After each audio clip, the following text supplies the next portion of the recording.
ನದಿಯ ಮಧ್ಯದಲ್ಲಿ Apsara beauty parlour ಹೊರಗಡೆಯಿಂದ ನೋಡೋದಕ್ಕೆ ಒಂದು ಸಾಮಾನ್ಯವಾದ ಸ್ಥಳದಂತೆ ಕಾಣಿಸ್ತಾ ಇತ್ತು. ಆದ್ರೆ ಕೆಲವು ಸಲ ಯಾವ ರೀತಿ ಅನ್ನಿಸ್ತಾ ಇತ್ತು ಅಂದ್ರೆ ಅಲ್ಲಿ ಯಾವುದೋ ಒಂದು ಅದೃಶ್ಯವಾದ ಶಕ್ತಿ ಇದೆ ಅನ್ನೋ ತರ. ಮತ್ತೀಗ ಆ ಒಂದು ಅನುಮಾನ ನಿಜ ಅನ್ನೋದಕ್ಕೆ ಶುರುವಾಯ್ತು. ಯಾರು ಆ ಪಾರ್ಲರ್ಗೆ ಮಸಾಜ್ಗೆ ಅಂತ ಹೋಗ್ತಾ ಇದ್ರು ಅವರು ನಾಪತ್ತೆ ಆಗ್ತಾ ಇದ್ರು, ಇಲ್ಲ ಅಂದ್ರೆ ಅವರ ಒಂದು ಮೃತ ದೇಹ ಎಲ್ಲಾದ್ರೂ ಒಂದ್ ಕಡೆ ಸಿಗ್ತಾ ಇತ್ತು. ಆ ಪಾರ್ಲರ್ ಇಲ್ವಾ ಅಲ್ಲಿ ನಾನು ಮಸಾಜ್ ಮಾಡೋದಿಕ್ ಹೋಗ್ತಾ ಇದ್ನಲ್ಲ? ಓ ಆ ಮಸಾಜ್ ಪಾರ್ಲರಾ? ಅದೇ. ಅಯ್ಯೋ, ಇವತ್ ಬೆಳಿಗ್ಗೆ ಅಲ್ಲಿ ಒಂದು ಹುಡುಗಿದು ಬಾಡಿ ಸಿಕ್ಕಿದ್ಯಂತೆ. ಏನು ನಿಜನಾ? ಹೌದು, ಅದು ಕೂಡ ತುಂಬಾ ವಿಚಿತ್ರವಾಗಿ. ಯಾರೋ ಅವಳ ತಲೆ ಕತ್ತರಿಸಿದಾರಂತೆ, ಮತ್ತೆ ಆ ದೇಹನ ಉಲ್ಟಾ ನೇತಾಕಿದ್ರಂತೆ, ಮತ್ತೆ ಆ ತಲೆ ಕೂಡ ಕಾಣಿಸ್ತಿಲ್ಲ. ಏನ್ ಮಾತಾಡ್ತಾ ಇದ್ಯಾ? ನಿಜನಾ ಇದು? ಹೌದು ಕಣೆ, ಹೌದು. ನಾನಿನ್ ಯಾವ ಮಸಾಜ್ ಪಾರ್ಲರ್ಗೂ ಹೋಗೋದಿಲ್ಲಪ್ಪ. ಆದ್ರೆ ಸಡನ್ ಆಗಿ ಇದೆಲ್ಲ ಏನ್ ನಡೀತಿದೆ ಮತ್ತೆ ಯಾಕೆ?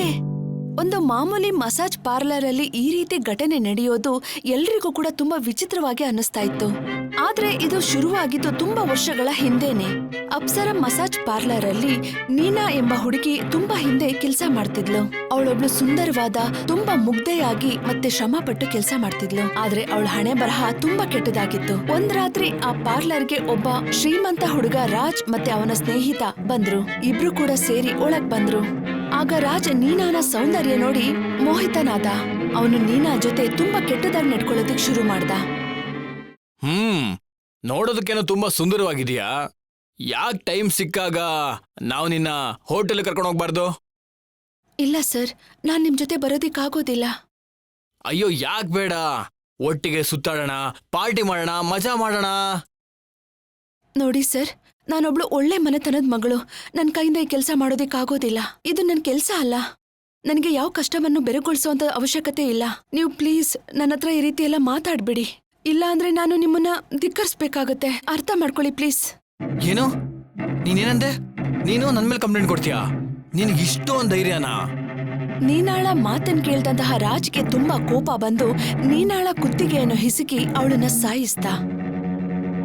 ಅಯ್ಯೋ, ನೀನ್ ಏನ್ ಮಾಡ್ಬಿಟ್ಯೋ? ಸರಿಯಾಗಿ ಮಾಡ್ದೆ. ನೋಡ್ದೆ ತಾನೆ ಹೇಗ್ ನನಗೆ ಎದುರುತ್ತಾ ಕೊಡ್ತಾ ಇಲ್ಲು ಅಂತ. ಆದ್ರೆ ನಾವ್ ಇವಾಗ ಏನ್ ಮಾಡೋದು? ಏನು ಅಂದ್ರೆ ಇವಳನ್ನ ಇದೇ ಪಾರ್ಲರ್ನಲ್ಲಿ ಹೂತಾಕಣ. ರಾಜ್ ಮತ್ತೆ ಅವನ ಸ್ನೇಹಿತ ಸೇರಿ ನೀನಾಳ ಮೃತದೇಹವನ್ನು ಪಾರ್ಲರ್ನ ಒಂದು ಗುಪ್ತ ಜಾಗದಲ್ಲಿ ಹೂತಾಕಿದ್ರು. ಮತ್ತೆ ಮೇಲೆ ನೆಲನ ಸಿಮೆಂಟ್ ಇಂದ ಪ್ಯಾಕ್ ಮಾಡಿದ್ರು. ಮತ್ತೆ ಅಲ್ಲಿಂದ ಹೊರಟ್ರು. ಮತ್ತೆ ರಾಜ್ ಅವನ ಸ್ನೇಹಿತನಾದ ಪೊಲೀಸ್ ಅಧಿಕಾರಿ ಹತ್ರ ಬಂದು ನೀನಾ ನಾಪತ್ತೆಯಾಗಿದ್ದಾಳೆ ಅನ್ನೋ ತರಹ ಕೇಸ್ ಮಾಡು ಅಂತ ಹೇಳಿ ಅವನಿಗೆ ಫೋರ್ಸ್ ಮಾಡ್ದ. ಅದಾದ್ಮೇಲೆ ಆ ಕೇಸ್ ಕೂಡ ಅಲ್ಲಿಗೆ ಮುಕ್ತಾಯ ಆಯ್ತು. ಆದ್ರೆ ಕೆಲವು ವರ್ಷಗಳ ನಂತರ ರವಿ ಅದೇ ಪಾರ್ಲರ್ಗೆ ಮತ್ತೆ ಬಂದ. ರವಿನ ಮತ್ತೆ ಆ ಪಾರ್ಲರ್ನಲ್ಲಿ ನೋಡಿದ ನೀನಾಳ ಆತ್ಮ ಅವನನ್ನು ಸಾಯಿಸಬೇಕೆಂಬ ನಿರ್ಧಾರಕ್ಕೆ ಬಂದ್ಲು. ಆಗ ಹುಡುಗಿ ಮಸಾಜ್ ಮಾಡೋದಕ್ಕೆ ಶುರು ಮಾಡಿದಾಗ ರೂಮ್ನಲ್ಲಿ ಬೆಳಕು ಸ್ವಲ್ಪ ಸ್ವಲ್ಪವಾಗಿ ಕಡಿಮೆ ಆಯ್ತಾ ಬಂತು. ಆಗ ಅವನಿಗೆ ತನ್ನ ದೇಹದ ಮೇಲೆ ಯಾವುದೋ ಒಂದು ಕೈಯಿಂದ ಸ್ಪರ್ಶವಾದಂತೆ ಭಾಸವಾಯ್ತು. ಏನ್ ಮಾಡ್ತಿದ್ಯಾ? ರವಿ ಗಾಬರಿಯಿಂದ ಕೇಳ್ದ. ಏನಾಯ್ತು ಸರ್? ನಾನಿನ್ನೂ ಮಸಾಜ್ ಮಾಡೋದಕ್ಕೆ ಶುರು ಮಾಡೇ ಇಲ್ಲ. ರವಿಗೆ ಗಾಬರಿ ಆಯ್ತು. ಆದ್ರೆ ಅವನ ದೇಹದ ಮೇಲೆ ಯಾವುದೋ ಒಂದು ಕೈನ ಸ್ಪರ್ಶ ಖಂಡಿತ ಆಗಿತ್ತು. ಅವನಿಗೆ ಏನನ್ನೂ ಅರ್ಥ ಮಾಡ್ಕೊಳಕ್ಕೆ ಆಗ್ಲಿಲ್ಲ.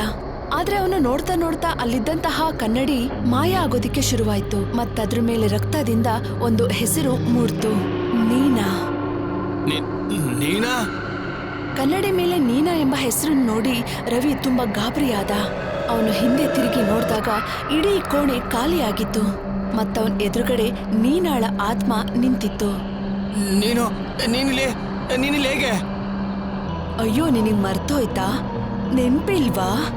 ನೀನು ಮತ್ತೆ ಆ ರಾಜ್ ಸೇರಿ ನನಗೆ ಯಾವ ಸ್ಥಿತಿ ಮಾಡಿದ್ರಿ ಅಂತ ಏನಾದ್ರೂ ನೆನ್ಪಾಯ್ತಾ? ಇಲ್ಲ, ಹೀಗಾಗೋದಕ್ಕೆ ಸಾಧ್ಯ ಇಲ್ಲ. ರವಿ ಹೆದರ್ಕೊಂಡು ಓಡೋದಿಕ್ ಶುರು ಮಾಡ್ದ. ಆದ್ರೆ ಅವನ್ ಪ್ರಯತ್ನ ಯಾವುದೇ ಕೆಲ್ಸಕ್ ಬರ್ಲಿಲ್ಲ. ಆ ರೂಮ್ನ ಬಾಗಿಲು ತನಿಗ್ ತಾನೇ ಕ್ಲೋಸ್ ಆಯ್ತು. ಮತ್ತೆ ನೀನಾ ಅವಕಾಶ ಸಿಕ್ತಿದ್ದ ಹಾಗೆ ಅವನ ಮೇಲೆ ಹಲ್ಲೆ ಮಾಡಿದ್ಲು. ಮಾರನೇ ದಿನ ಅವನ ಒಂದು ಮೃತದೇಹ ಪಾರ್ಲರ್ನ ಗುಪ್ತ ಜಾಗದ ಬಳಿ ಸಿಕ್ತು. ಅವನ ಇಡೀ ದೇಹ ರಕ್ತದಲ್ಲಿ ತುಂಬಿತ್ತು. ಅವನ ಮೇಲೆ ಉಗುರಿನಿಂದ ಪರಚಿದ ಗುರುತು ತುಂಬಾ ಇತ್ತು. ರವಿಯ ಸಾವಿನ ವಿಷಯ ರಾಜ್ಗೆ ತಿಳಿದಿತ್ತು. ಅವನು ತನ್ನ ಸ್ನೇಹಿತನನ್ನು ಕಳೆದುಕೊಂಡು ತುಂಬಾ ನೋವಿನಲ್ಲಿದ್ದ. ಇಲ್ಲ. ರವಿಯ ಸಾವಿನ ನಂತರ ರಾಜ್ ಪೊಲೀಸ್ ಸ್ಟೇಷನ್ಗೆ ಬಂದು ಪ್ರೆಷರ್ ಹಾಕೋದಿಕ್ಕೆ ಶುರು ಮಾಡ್ದ. ಆಗ ಒಂದು ವಿಚಿತ್ರವಾದ ವಿಷಯ ತಿಳಿದು ಬಂತು. ಅಲ್ಲ, ನೀನೇನ್ ಮಾಡ್ತಿದ್ದೆ ನಿತಿನ್? ರವಿ ತೀರ್ ಹೋಗಿ 2 ವಾರ ಆಯ್ತು. ಮತ್ ನೀನ್ ಆ ಕೇಸ್ನ ಮುಚ್ಚಾಕ್ದೆ. ಯಾಕೆ? ಈ ಕೇಸ್ನ ಮುಚ್ಚಾಕ್ದೆ ಯಾಕಂದ್ರೆ ಅಲ್ಲೇನು ಲೀಡ್ ಸಿಗ್ತಾ ಇಲ್ಲ. ನಿನಗೆ ನೀನೇ ಗೊತ್ತಲ್ವಾ? ಯಾವ ನೀನಾ? ಅದೇ ನೀನಾ ಯಾರನ್ನ ನೀನು ಮಸಾಜ್ ಪಾರ್ಲರಲ್ಲಿ ಸಾಯಿಸ್ದ್ಯೋ ಅವಳು, ನೆನ್ಪಿಲ್ವಾ? ಆ ಕೇಸ್ನ ಮುಚ್ಚಾಗೋದಕ್ಕೆ ನೀನು ನನಗೆ ದುಡ್ಡು ಕೊಟ್ಟಿಯಲ್ಲ. ಆದ್ರೆ ಅದಕ್ಕೂ ರವಿ ಕೇಸ್ಗೂ ಏನ್ ಸಂಬಂಧ? ಸಂಬಂಧ ಇದೆ. ನಾವು ರವಿ ಬಾಡಿನ ಪೋಸ್ಟ್ ಮಾರ್ಟಮ್ ಮಾಡ್ಬೇಕಾದ್ರೆ ಒಂದ್ ಚೀಟಿ ಸಿಕ್ತು. ಆ ಚೀಟಿಲಿ ಏನ್ ಬರ್ದಿತ್ತು ಅಂದ್ರೆ, ಒಬ್ಬನ್ ಕತೆ ಮುಗೀತು, ಈಗ ಇನ್ನೊಬ್ಬನ್ ಸರ್ದಿ ಅಂತ. ಅಂದ್ರೆ ನಿನ್ ಪ್ರಕಾರ ನೀನಾ ಯಾರನ್ನ ನನ್ನ ಕೈಯಾರೆ ಸಾಯಿಸಿ ಹೂತಾಗೋದ್ನ ಅವಳ ಬಗ್ಗೆ ತಾನೆ? ಅವಳು ವಾಪಸ್ ಬಂದ್ಲಾ? ಅವಳು ರವಿನ ಸಾಯಿಸಿದ್ದ. ನಿತಿನ್, ನಿನ್ ತಲೆ ಸರಿಯಾಗಿದೆ ತಾನೆ? ಒಬ್ಬ ಆಫೀಸರ್ ಆಗ್ಬಿಟ್ಟು ನೀನ್ ಇಂಥ ವಿಷಯಗಳನ್ನ ನಂಬ್ತಾ ಇದ್ಯಾ? ನಿನಗೀಗ ನಗು ಬರ್ತಾ ಇದೆ, ಆದ್ರೆ ಇದು ನಗುವಂತ ವಿಷಯ ಅಲ್ಲ. ರವಿಗೂ ಮುಂಚೆ ನಮ್ಗೆ ಆ ಪಾರ್ಲರಲ್ಲಿ ಒಂದ್ ಡೆಡ್ ಬಾಡಿ ಸಿಕ್ಕಿತ್ತು. ಮತ್ತೆ ಅಲ್ಲೂ ಕೂಡ ನಮ್ಗೊಂದು ಚೀಟಿ ಸಿಕ್ಕಿತ್ತು. ಅದರಲ್ಲಿ ಬರ್ದಿತ್ತು, Raj, I am waiting for you ಅಂತ. ನಿತಿನ್ ಹೇಳಿದ ವಿಷಯ ಕೇಳಿ ರಾಜ್ ತುಂಬಾ ಗಾಬರಿಗೊಂಡ. ಮತ್ತವನ್ ಹೇಳ್ದ, ಇಷ್ಟೆಲ್ಲ ಆಗಿದ್ಯಾ? ಮತ್ತೀನ್ ಇದೆಲ್ಲ ನಂಗೀಗ ಹೇಳ್ತಿದ್ಯಾ? ನೋಡು, ನೀನು ಹೈಪರ್ ಆಗ್ಬೇಡ. ನಾನು ಇವತ್ತು ರಾತ್ರಿ ಪಾರ್ಲರ್ಗೆ ಹೋಗಿ ನೀನ ಬಾಡಿನ ಶಿಫ್ಟ್ ಮಾಡ್ತೀನಿ, ಮತ್ತೆ ಈ ಕೇಸ್ನ ಮುಚ್ಚಾಕ್ತೀನಿ. ಆಮೇಲೆ ಎಲ್ಲ ಸರಿ ಹೋಗುತ್ತೆ. ಅಲ್ಲಿ ತನಕ ನೀನು ಹುಷಾರಾಗಿರು, ಸರಿನಾ? ನಿತಿನ್ ಮಾತ್ ಕೇಳಿದ್ಮೇಲೆ ರಾಜ್ಗೆ ಉಸಿರು ಬಂದಾಗಾಯ್ತು. ರಾಜ್ ಜೊತೆ ಮಾತಾಡಾದ್ಮೇಲೆ ನಿತಿನ್ ಡಿಪಾರ್ಟ್ಮೆಂಟ್ ಅವ್ರನ್ನ ಕಾಂಟ್ಯಾಕ್ಟ್ ಮಾಡಿ ನೀನಾಳ ಮೃತದೇಹವನ್ನು ತೆಗೆದು ದೂರದ ಕಾಡಿನಲ್ಲಿ ಹೂತ್ ಹಾಕಿದ್ರು. ಅವನನ್ಕೊಂಡಿದ್ದ ಇದರಿಂದ ಸಮಸ್ಯೆ ದೂರ ಆಗುತ್ತೆ ಅಂತ, ಆದ್ರೆ ಆ ರೀತಿ ಆಗ್ಲಿಲ್ಲ. ಹೇಗೆ ನಿತಿನ್ ಅವಳ ದೇಹವನ್ನು ಪಾರ್ಲರಿಂದ ಹೊರ ತೆಗ್ದಿದ್ನೋ, ಅವಳ ಆತ್ಮ ಆ ಜಾಗದಿಂದ ಹೊರ ಬಂದಿತ್ತು.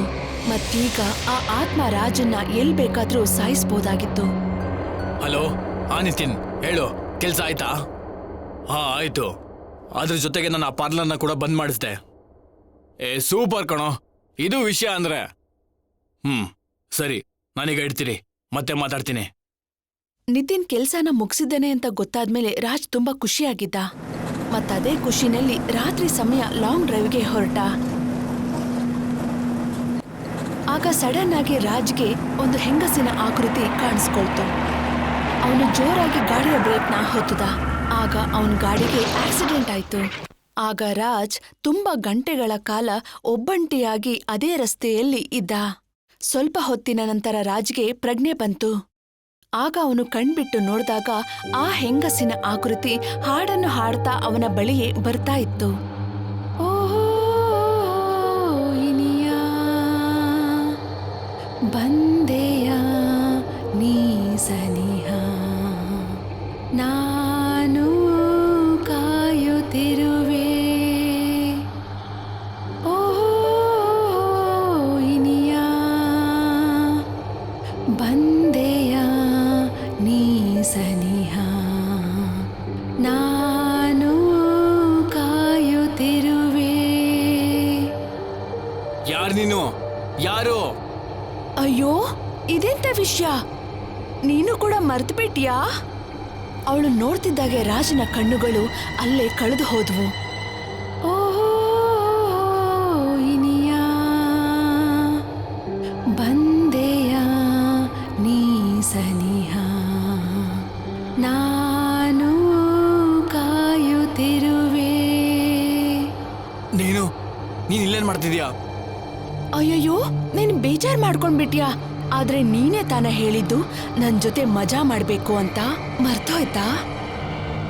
ಇಲ್ಲ, ನನ್ನ ಬಿಟ್ಬಿಡು, ನನ್ನ ಬಿಟ್ಬಿಡು.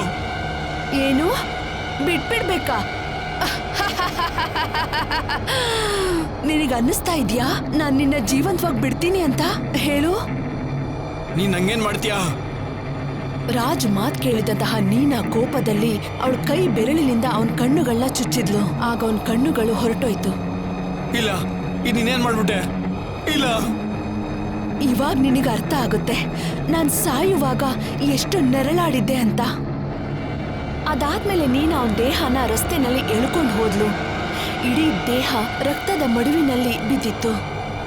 ಇಲ್ಲ, ನನ್ನ ಬಿಟ್ಬಿಡು, ನನ್ನ ಬಿಟ್ಬಿಡು. ರಾಜ್ ಕಿರಿಸ್ತಾ ಇದ್ದ, ಆದ್ರೆ ನೀನಾ ಅವನ್ ಮಾತನ್ನ ಕೇಳೋದಿಕ್ ರೆಡಿ ಇರ್ಲಿಲ್ಲ. ನೀನಾಳ ಕೋಪ ಪದೇ ಪದೇ ಜಾಸ್ತಿ ಆಗ್ತಾ ಇತ್ತು.